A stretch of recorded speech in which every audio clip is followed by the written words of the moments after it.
O senador Flávio Bolsonaro detalhou ontem, na sede do PL no Rio, a estratégia da pré-campanha presidencial para 2026. Segundo o escolhido de Bolsonaro para a disputa, o Partido Liberal poderá ter até 11 candidatos a governador. Flávio revelou que o trabalho para as composições nos estados começou há mais de um ano e reforçou que as decisões sobre os palanques estaduais dependem da palavra final do ex-presidente Jair Bolsonaro. Berenice, o pré-candidato defendeu maior aproximação com o Congresso já de largada, prometeu ainda que um eventual governo vai começar com uma equipe mais experiente em relações parlamentares, inclusive. Já na área econômica, ele citou que vai buscar os melhores nomes do Brasil, inclusive o de Paulo Guedes, ex-ministro do governo Bolsonaro. E o que mais? É isso, ele quer repetir a fórmula de sucesso, principalmente do ponto de vista econômico, do seu pai, o ex-presidente Jair Bolsonaro, que apesar de terem sido apenas 4 anos, ainda enfrentando uma pandemia, o Brasil subiu em patamares jamais vistos ao longo de toda essa república, quando se trata de economia. Não é mesmo? Mesmo com todas as dificuldades. Flávio Bolsonaro é o pré-candidato da direita, é um político experiente, sabe que para governar precisa ter governabilidade, precisa transitar bem dentro do Congresso Nacional e ele quer já fazer essa aproximação não só com as alianças que ele já vem firmando dentro do Congresso, daqueles que buscam a reeleição, como também valorizando os diretórios estaduais. Inclusive, ontem ele já anunciou no Rio de Janeiro, e essa pré-definição de quem serão, né, os pré-candidatos, tanto ao Senado, que são 52 ou 53 cadeiras, salvo me engano, né? Um pouco mais de 50 cadeiras que devem se renovar na Casa Alta, além de governadores, enfim, são aliados políticos muito importantes. E o senador ontem, Flávio Bolsonaro, já anunciou, então, quem deve disputar, por exemplo, as cadeiras do Senado pelo Rio de Janeiro. Entre os nomes, Cláudio Castro, atual governador do Rio de Janeiro, que desde o ano passado, ao estar à frente daquela mega operação que nós vimos de combate ao crime organizado, seu nome civil e ascensão, e a direita aposta em Cláudio Castro para obter uma cadeira, obter êxito, então, nessas eleições para o Senado Federal. Além disso, o Márcio Canella, né? Então, esses dois nomes devem disputar a cadeira pela direita no Senado Federal, representando o Rio de Janeiro.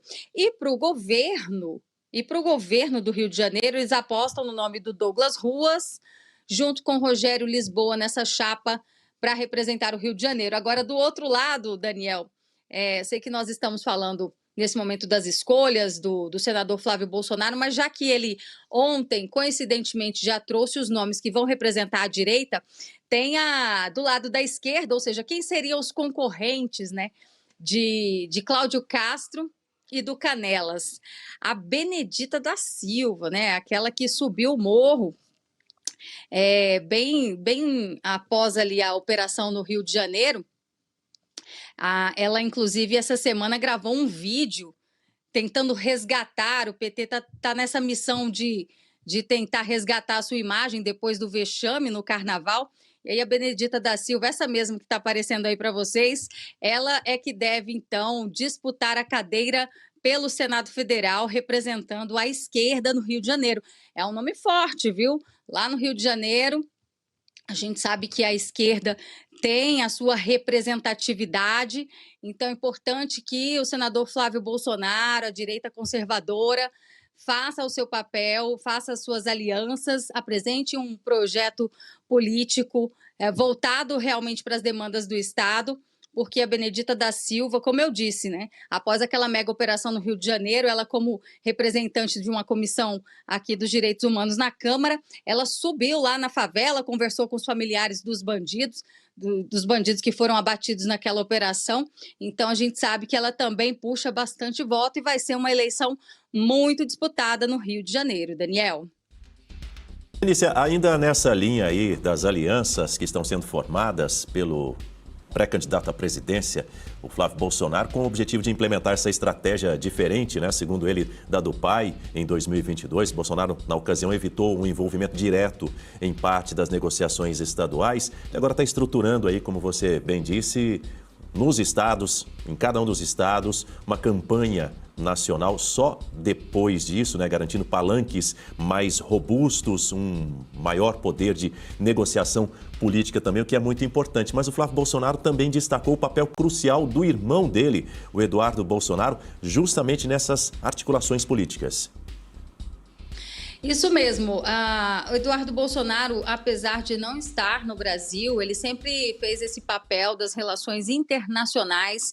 E o Brasil, nesse momento, é considerado pelos principais países um anão diplomático, né? O presidente Lula enfraqueceu muito a imagem do Brasil lá fora, diante de posicionamentos dúbios, ficando sempre do lado errado. Veja o que ele falou em relação a Israel, o conflito entre Israel e os terroristas do Hamas, né? O embaixador brasileiro e o próprio Lula foram considerados pessoas não gratas, não são bem-vindos mais na comunidade israelense. Então, o país de Israel repudia a presença de Lula. E Flávio Bolsonaro vem tentando reconstruir e conseguindo, claro, ele tem boa relação com Netanyahu, enfim, com aqueles que realmente trazem o progresso, parcerias, né, do ponto de vista tecnológico.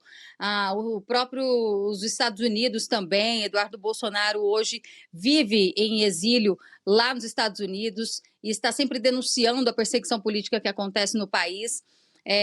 Se não tivesse perdido o mandato aqui no Brasil por pura perseguição política, Eduardo seria o presidente da Comissão de Relações Exteriores e ele faz esse papel, né? Ele é uma espécie de assessor nesse momento de Flávio Bolsonaro, assim como ele fazia também, colocando o pai, Jair Bolsonaro, enquanto presidente, sempre em evidência, conversando com chefes de Estado importantes que realmente agregam para o nosso país, diferente do presidente Lula, que está sempre alinhado a países totalitários, né, que não querem o progresso, muito pelo contrário, que querem dominar, né, dominar para poder dividir também aqueles que ainda têm um pouquinho de liberdade.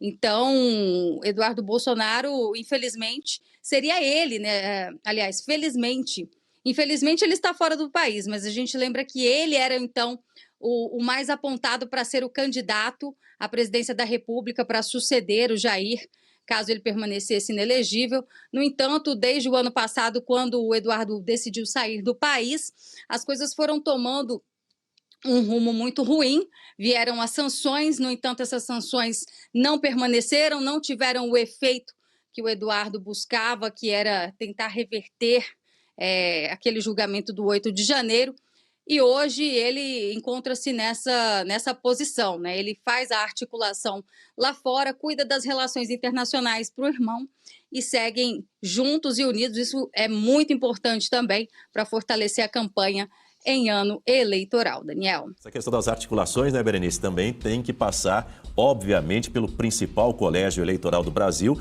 que é aqui o estado de São Paulo. E também o Flávio Bolsonaro já confirmou, inclusive, uma agenda com o governador Tarcísio de Freitas, já nessa semana, na sexta-feira, para consolidar aquele alinhamento público. O que será que vem por aí? Afinal de contas, articulação e alinhamento, qualquer candidato precisa ter em mente essas duas palavras, essas duas questões. É isso, o Tarcísio de Freitas é o principal aliado da direita, da ala bolsonarista, né? O Bolsonaro já fez questão de recebê-lo, né? Pediu autorização do ministro Alexandre de Moraes, ele esteve recentemente com o governador Tarcísio de Freitas e que hoje é governador de São Paulo, graças a Jair Bolsonaro, que deu a ele a oportunidade de destacar a sua competência enquanto esteve à frente como ministro da Infraestrutura do governo Bolsonaro e agora está entrando na área da política, né? Ficando cada vez mais político, digamos assim, alçando a sua reeleição. É o principal colégio, o maior colégio eleitoral do país. Ele já demonstra que vai apoiar, já falou isso abertamente em relação ao apoio ao senador Flávio Bolsonaro nessas eleições, e isso é muito importante.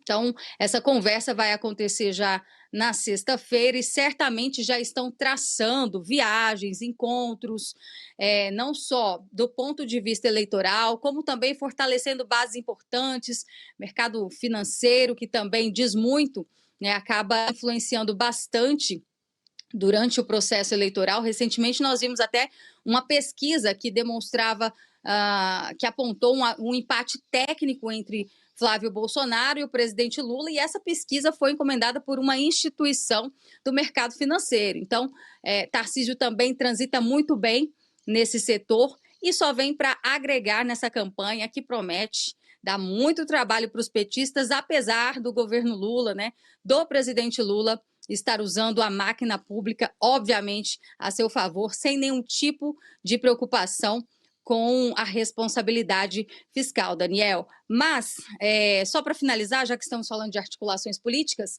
ontem no Congresso Nacional, você falou inclusive em influencers, né? Aquele vereador em Erechim, o Rony Gabriel, que foi destaque, inclusive, por denunciar o esquema de influencers que o Banco Master, estaria contratando para tentar deturpar a imagem do Banco Central. Ontem ele estava aqui, ele recentemente saiu do PL e foi para o Podemos. Então, ele é um pré-candidato a deputado federal lá pelo Rio Grande do Sul. E essa aliança entre Podemos e PL lá no Rio Grande do Sul é justamente no sentido, claro, o Rony vai puxar votos para o Podemos, mas existe uma aliança para poder eleger o Luciano Zucco como governador do Rio Grande do Sul. Então, o Podemos, que às vezes é criticado, inclusive, em alguns estados, a exemplo de Pernambuco, né, por ser um partido mais de centro-esquerda, a gente tem que lembrar que em cada estado existe um diretório e uma característica. Então, lá no Rio Grande do Sul, por exemplo, essa parceria, né, entre PL e Podemos, ao que tudo indica, vai funcionar bem, enquanto o objetivo seja eleger um governador de direita, que é, no caso, o atualmente deputado e talvez, né, o futuro governador, que é o Luciano Zucco, Daniel. Mas agora vamos subir um pouquinho no mapa também, Berenice Leite, do Sul. Vamos lá para a região Nordeste, porque o PL também está muito focado ali na região Nordeste, com articulações mais detalhadas para montar palanques inéditos na região também. E você, Berenice, também mencionou aí a pesquisa feita pelo mercado financeiro, né, que coloca ali Flávio Bolsonaro num empate técnico já com Luiz Inácio Lula da Silva. Agora, sexta-feira, a nova rodada da pesquisa de um outro instituto, do Instituto Paraná Pesquisas, pode trazer uma reviravolta aí no cenário eleitoral, porque essa pesquisa tende a mostrar Flávio Bolsonaro já à frente de Lula pela primeira vez. A informação é da revista Veja e, se essa informação for confirmada, vai consolidar o crescimento contínuo do pré-candidato, sustentado sobretudo pela transferência de votos do pai dele, o ex-presidente Jair Bolsonaro. Berenice. Essa é uma tendência, Daniel. O Flávio Bolsonaro, ele foi indicado, a gente lembra, ainda em dezembro, né? Faz muito pouco tempo. Nós ainda nem terminamos o mês de fevereiro, ou seja, 3 meses no máximo, né? Até porque fevereiro não são 30 dias fechados.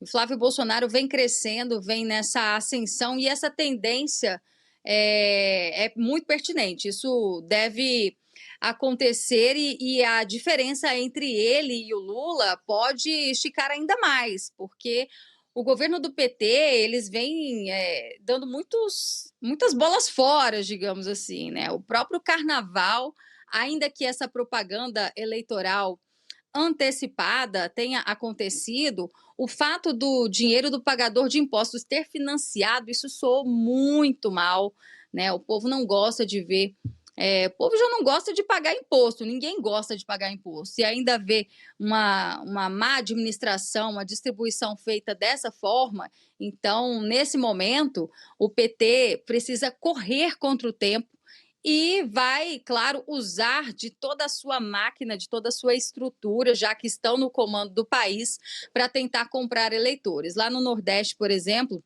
Ontem eu estava conversando com alguns assessores, né, que inclusive já trabalharam do outro lado, digamos assim, né, já foram assessores de políticos da esquerda.